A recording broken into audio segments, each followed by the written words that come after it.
Alright, this is the Bixler with a lot of duct tape. I moved the radios around on it a little bit.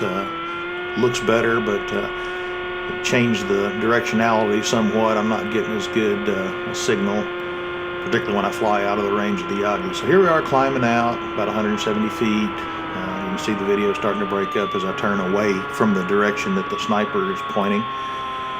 Out here behind Lowe's. And of course he's just flying great. I've got the Vector controller, and yeah, there goes the compass again. I spent 20 minutes recalibrating the thing. That's why your flight time shows 18. But as soon as we got up, it started getting upset again. It's kind of late, getting close to sunset, but it makes it nice and still. Now we're at 270 feet or so. You notice the airspeed and ground speed are tracking pretty nicely. Got the pitot tube cleaned out from the last few nosings into the ground. Again, the Vector makes it real easy to fly, but I'm pretty much watching the plane here and not doing too much here. I did a minute ago raise the flaps and did a little speed with it, but didn't get as fast as we did out there at the range. Now this is going to be one of those fly it into the ground landings, but at least it counts as a landing. No new duct tape or super glue after that one. Now here you see the sniper and then that Omni. The sniper's pointing out there toward the northwest. And the only drawback to it, I wasn't running in diversity mode, so that omnidirectional TBS antenna is not coming into play. That probably would have helped. I need to set something out there. So okay, second flight. Batteries just last forever in this thing. Climb out. Didn't realize I was that far out over the houses. I didn't intend to get over them at all, but the reason you're not seeing videos because I wasn't either, so the snow didn't tell me anything. I was going line of sight.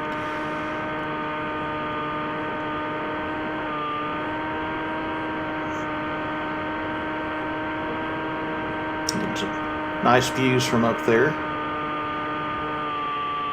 Okay, 200 and something feet up, doing about 30 miles an hour. Ground speed's tracking it, so we're not really having any wind effects, and I'm not high enough in the air to worry about Mach numbers. And there I turned into the wind a little. You'll see the pitot picked up a little speed versus the ground. The ground speed is calculated by the GPS. Okay, now we're getting ready to do a loiter test, where I was suspicious that even without the compass, since he's not a multi-rotor, all he needs is the GPS to know his course, and he can probably loiter successfully. Now loiter mode just flies in a circle around the point on the GPS. It's a good place to go if you lose your bearings or something goes wrong or you just need a minute. Now here's the main display. You'll see at the top left you've got your time remaining, 32 minutes, 20 satellites. In the center of the top of the screen you see a direction toward home, the voltage, current, how many milliamp hours we've used. Then down in the display you've got flight time. Flight mode is 2D stabilization. Airspeed, you've got your attitude indicator, altitude, and then down along the bottom you've got a compass, your GPS, your course, and distance from home. Altitude's repeated again along with the ground speed. Alright, now we threw it into, not yet, we're about to throw it into loiter. You'll barely be able to see it on the screen. Look at the top left, you'll see switch mode loiter appears for a second here. There we go. Okay, he's flying himself now. This is a good time for you to take on or put off goggles or scratch your nose, whatever you need to do. The plane will take care of itself.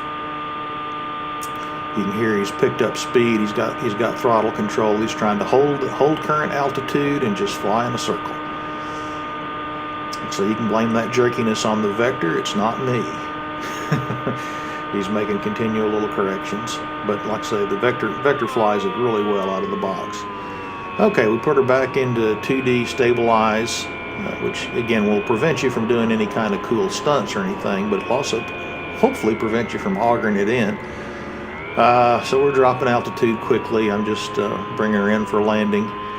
This time we're going to do that stall trick, only I'm going to do it much closer to the ground than last time. Spoiler alert, there's no new duct tape or glue at the end of this one either. That's me in the ground station there. And your stall speed looks to be around 20, which kind of surprised me with the flaps down. But as you know, the stall speed has surprised me before. Here we go. All right. Coming straight for me because I'm too lazy to walk out there. And then we'll just nose up and thump. Thanks.